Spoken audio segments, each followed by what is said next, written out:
Hello students, on the behalf of Unity Public School, English Medium Comrade Surat, myself Mayur Acharya welcomes all of you.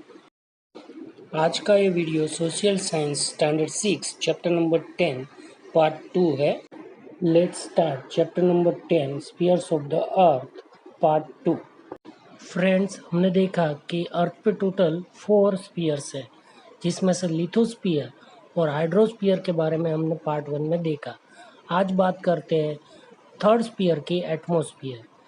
The sphere of various gases extending up to approximately 852 to 1000 kilometre about the surface of the earth is called atmosphere. Earth के surface से approximately 852 to 1000 kilometre फैला हुआ अलग अलग gases का बना जो sphere है उसको एटमॉस्फेयर कहते हैं. Nitrogen, oxygen, argon, carbon dioxide, ozone, hydrogen etcetera are major gases in the atmosphere. Atmosphere में मुख्यत्वे nitrogen, oxygen, argon, carbon dioxide, ozone, hydrogen इत्यादि गैसेस होते हैं. देयर इज 78% नाइट्रोजन, 21% ऑक्सीजन and 1% other gases in the atmosphere. Dust particles, saline contents, water vapor, etc. are also mixed with them in the atmosphere. Atmosphere में 78% नाइट्रोजन, 21% oxygen और 1% में other gases है. डस्ट पार्टिकल्स है, फिर सलाइन कंटेंट्स यानी कि सॉल्ट्स है, वाटर वेपर है, वो भी एटमॉस्फेयर में मिक्स होते हैं. As we go up from the surface of the earth into the atmosphere, the amount of gases decreases.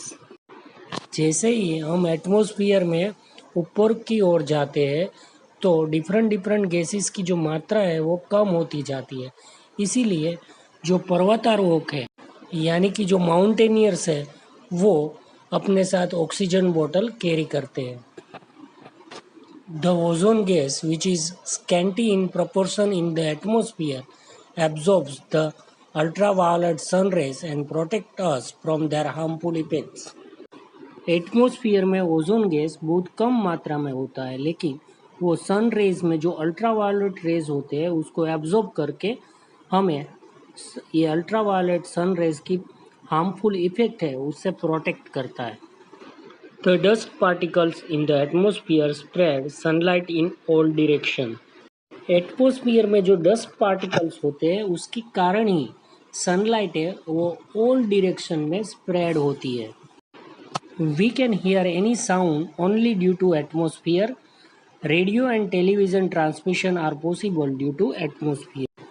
Atmosphere की वजह से ही हमें कोई भी साउंड है वो सुनाई देता है और रेडियो और टेलीविज़न ट्रांसमिशन भी पॉसिबल होता है एटमॉस्फेयर के कारण. Due to friction with the atmosphere, meteors are burnt and destroyed. Thus, the atmosphere serves as a natural shield for Earth.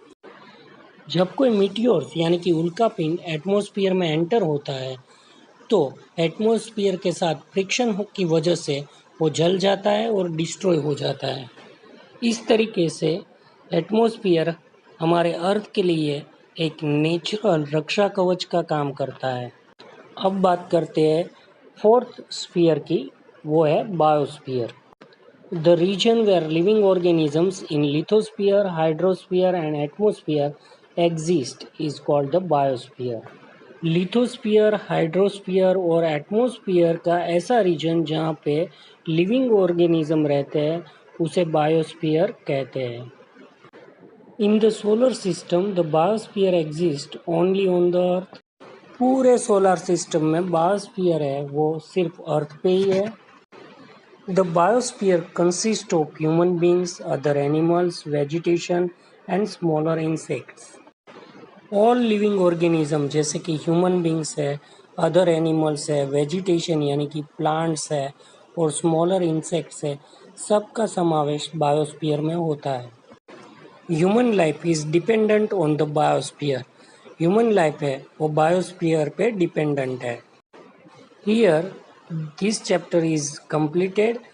In next video I will explain the chapter number 12.